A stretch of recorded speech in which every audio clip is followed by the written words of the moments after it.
Pemirsa, pencari ikan menggunakan potas mulai dikeluhkan nelayan di kawasan Pantai Lebih di Kabupaten Gianyar.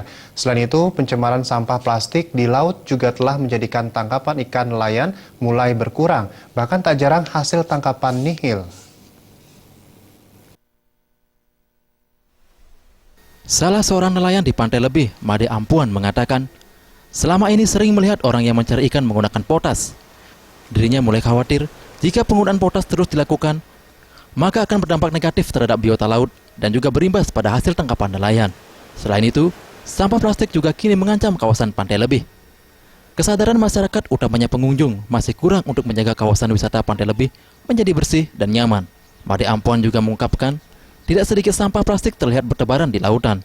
Made Ampuan menyatakan, bagi para nelayan di Pantai Lebih, kondisi ini seringkali dikeluhkan. Dampaknya bagi nelayan, hasil tangkapan berkurang, bahkan tak jarang nelayan pulang dengan tangan hampa. Makin susah, ditambah sampah, makin sampah plastik. Yang lautan niki di Bali pada urusan timur, selatan, barat, utara niki, sami ampun serangkin sampah plastik niki sampun cemar air lautnya. B-nya nih makin menipis. Itu sudah dialami katanya. Nggih, tan alami di Artinya nelayan pun gini-gini yang boleh ikan. nggih, sampun mengeluh mangken kan. Keadaan B di pasir niku kan. Di Desa Lebih saat ini memiliki 180 nelayan. Sebagian menguntungkan hidupnya dari hasil melaut.